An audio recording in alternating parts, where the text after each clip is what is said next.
Hello, what's up mga Lodi?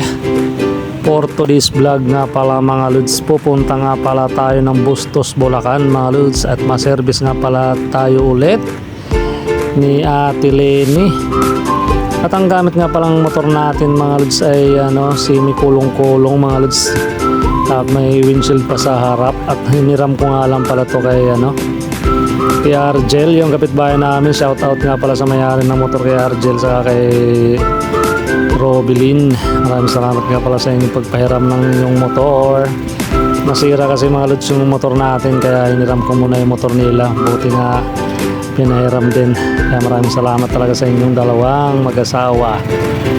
Kaya sana mga Lods panoorin nyo at mag-bypass nga tayo ngayon, kaya tara, let's go. At syempre mga Lods, huwag kalimutang mag-follow, pa-likes and share, at syempre and subscribe.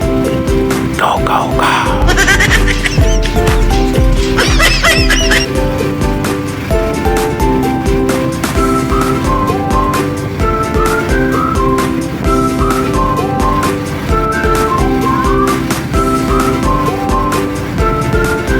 At sa bypass nga tayo dumaan mga Lods, para mabilis na po yung biyahe, saka maganda yung kalsada.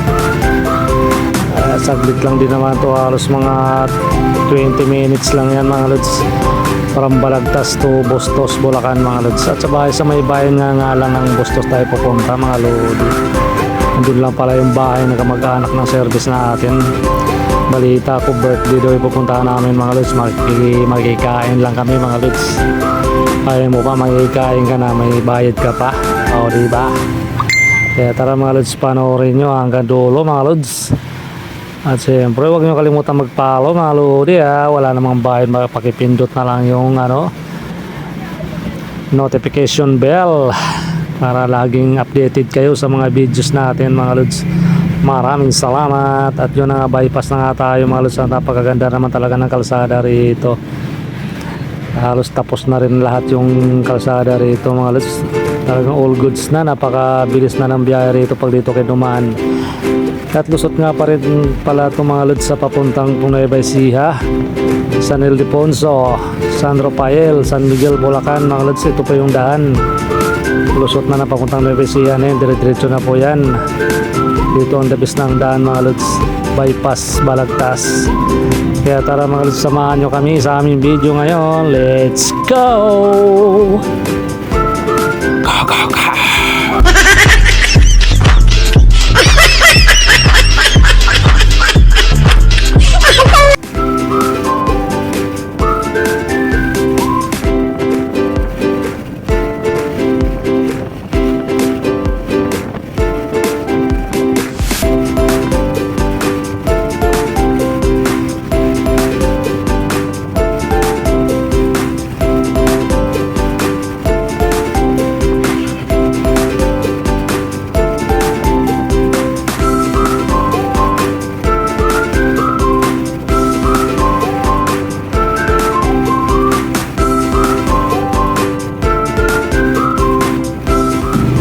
At dito nga pala sa bypass mga Lods, hindi pala kayo makakabahang magugutom dito, kasi marami palang makakainan dito mga Lods. Mayroon na nga rin pala ditong McDo, may Jollibee and KFC mga Lods. Kaya huwag kayong mangambang gugutumin kayo pag dito kayo dumaan, pag pupunta kayo ng Nueva Ecija o papuntang Dingalan. Marami din makakainan dito, mga paris-paris mami, saka yung mga restaurant mga Lods. Kaya huwag kayong magkakabak-kaba. At marami nga rin palang nabibiling mga rito, hito, mga limangong malalaki, mga shell mga Lods. Marami kang nabibili rito, tilapia. Kaya pag kayo ay pupunta rito mga Lodi, pwede kayong bumili rito ng mga hito, mga live hito. Saka yung mga suso mga Lods, marami dito yung mga shell, yung mga pasalubong. Kaya mga Lods, arat na!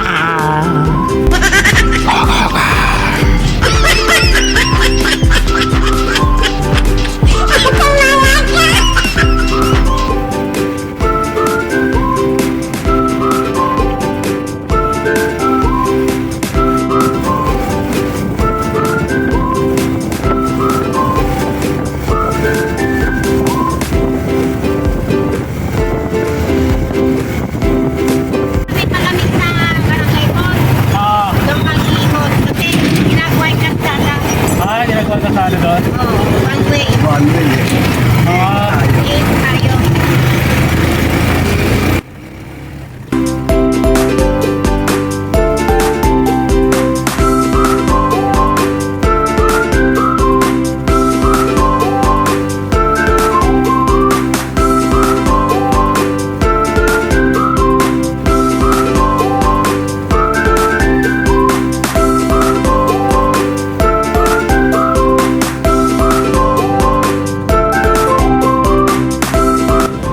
Yun na nga mga lods, dito nga pala sa may barangay Malamig. At kumanan nga pala tayo dito mga lods, hindi tayo dumiretso dun sa may paakyat ng tulay ng Bustos kasi ginagawa nga pala ang kalsada ron papasok sa kanila mga lodi. Kaya may shortcut nga pala rito tagos dun sa kabila. Kaya dito ang daan namin mga lodi, shortcut kami dito sa may ano, sa may mga magandang view. Kaya mga lods, kailan kakaliwa kami. Kaliwa dyan, kaliwa ulit. Thank you.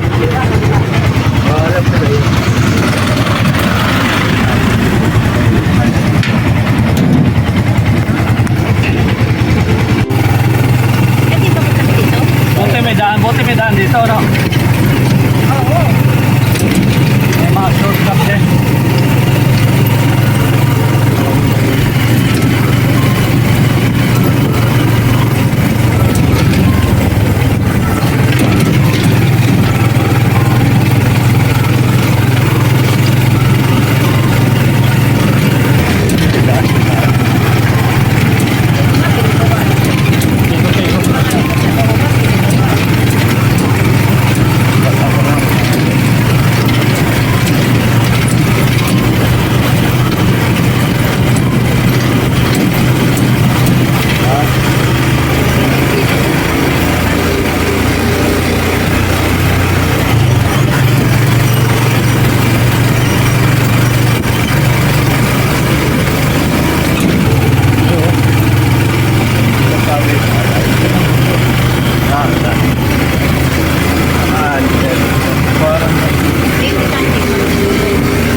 At yun na nga guys, kung pupunta pala kayo ng Angat, Bulacan mga lods, tapos dito kayo dadaan sa may bypass mga lodi, dito pagdating sa Bustos huwag kayong dumaan pala dito mga lods papuntang Angat kasi one way lang pala to.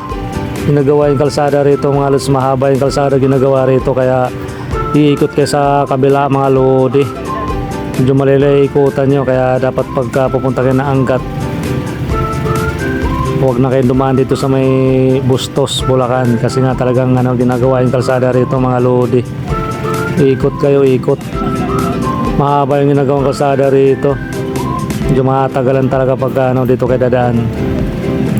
One way lang po yan. Kaya ito na mga lods, malapit na kami dito sa may pupuntahan namin, sa may bahay ng kamag-anak nila ate. At dito nga kami daw makikikain mga lods. Kaya tara, let's go! Wow.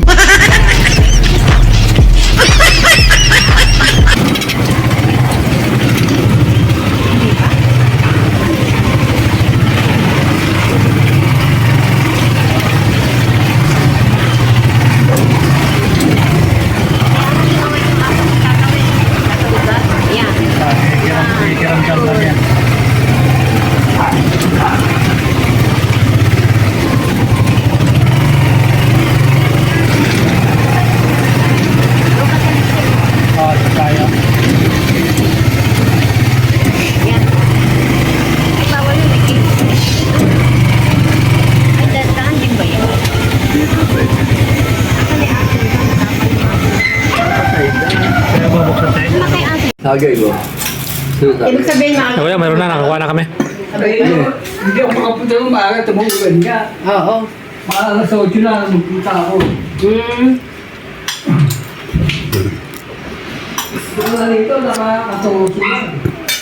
14? Oo. Dating magkano?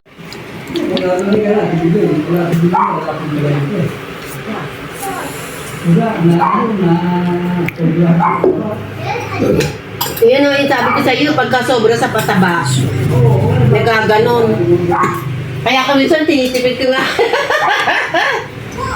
Kasi, pag sumobra, nagiging chok 10.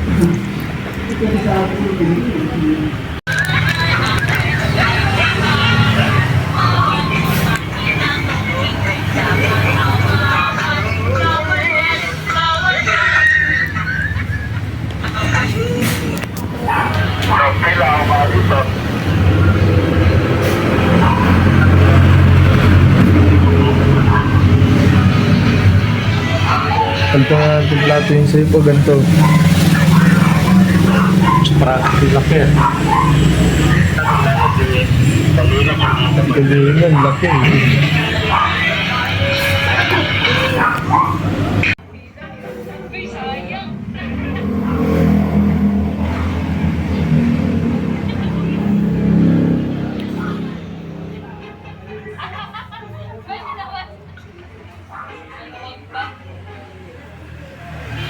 Parang kasi ano natin dyan eh, ilagay ng yelo ni mama. Ako dyan kung dilaw na mahaba ng gano'n. Eto, hindi daw ako dyan ng bulaklak yan, yung parang dahon ng saging. Kaya nga nabulbul lang eh. Yan, may smoke ulit. Ay, ma, ang naman ng kamay mo, ano ba dinidilig mo dyan? Ano yung mga pinagkaso lang ng mga... Sarap, ang buhay siyan. Siyan, sarap ng buhay. Gusto mo naglalaro.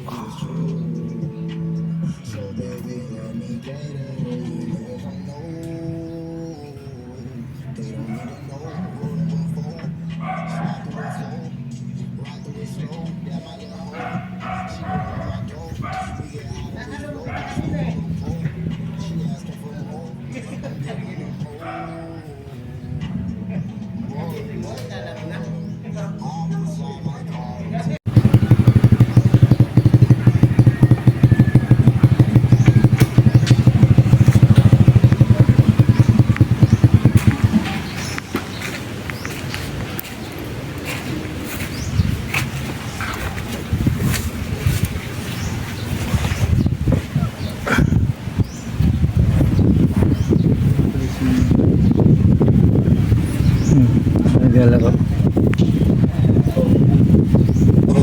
Service namin. Look mo muna siya para walang copyright.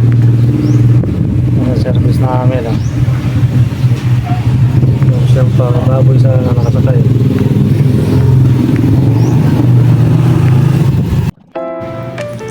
At yun na nga mga loads, habang hinihintay ko nga yung service ko rito, and kahiga nga muna ako dito sa tricycle. At kasama ko nga rin pala dyan si Sian mga loads, at tamang idlip-idlip nga muna ako rito kasi nga maghapon nga pala kami dito mga loads, at dito lang kami sa parking naghihintay. At hindi naman din mainit dito kasi may mga malaking puno ng mangga, kaya sarap yung magtambay dito. At sa kabilang side naman mga lods ay mga naglalaro ng mga matatanda, naglalaro ng mahjong. Mga laro to mga lods, nakalimutan kong tawag. At tamang siya nga muna tayo dito, pahinga mga lods. Ganda daw. Sige pa. Maganda naman siya.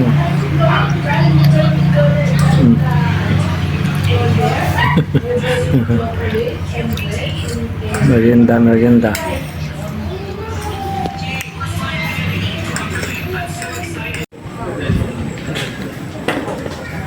Ang service namin kulong. Diba? Pakaluwag niyan. Luwag. May pinto pa yan Ang luwag. May carrier pa sa bubong. Si Sian driver.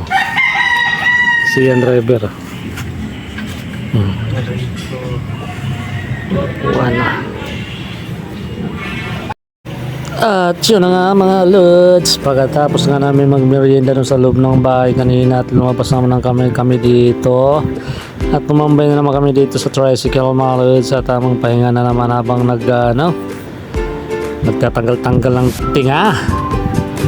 At yun na nga mga lods, siyempre mamaya lang din siguro konti kami uwi na kasi mahapon na rin mga lodi. Ang oras nga pala ano na 3:30 at yun na nga mga lods, maglalipas na nga ng isang oras mahigit kami nagpasya na nga umuwi at sa bypass na kami ulit dumaan mga lods. At tingnan nyo naman yung ano dyan, medyo madilim na. Malis kami ng Bustos ay mag 5:30 na mga lods, siguro makarating kami ng Marilao ay ano na, so mga 7:30 na ng gabi mga lods. At dadan pa pala kami ng Intercity at bibili ro si ate ng bigas. At dumidilim na talaga, may lahat ng mga nasa lubong naming mga sasakyan may mga ilaw na mga lodi. Kaya tara, let's go, ride safe na naman sa aming pag-uwi. Go go go, wow.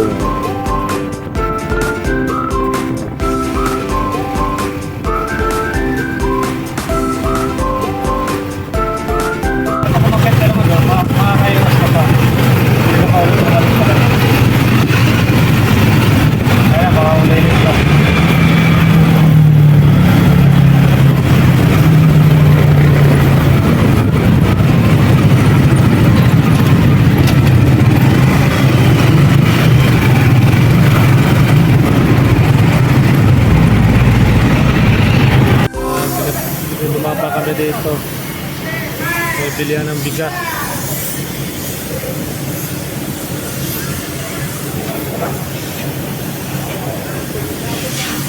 Bilihan ng bigas. Ano tayo? Saunahan? At yun na nga guys, pagdating nga namin dito sa Marilao, dumaan pa kami dito sa may Adis. At namili pa nga si ate dito ng go grocery pa siya. May tamang tambay lang kami ni siya dito sa kasi kuya. Nga pala si kuya sa loob ng tricycle, nakaupo lang siya sa loob. At puging-pugi din naman talaga yung dala naming tricycle, kulong-kulong mga lods. Napakaluwag, kaya umabot ka sa video na to mga lods, siyempre paki-like and share na lang din mga lods. At napadaan na kami dito sa may kanto namin, nagugas pa na tayo ng motor dito at para pagbalik natin sa may-ari at malinis na mga lods. At hanggang dito na lang yung video natin mga lodi. Maraming salamat sa inyong panonood. God bless you all. God will always provide. Mabuhay kayo hanggat gusto nyo. Bye bye mga lods. Bye bye.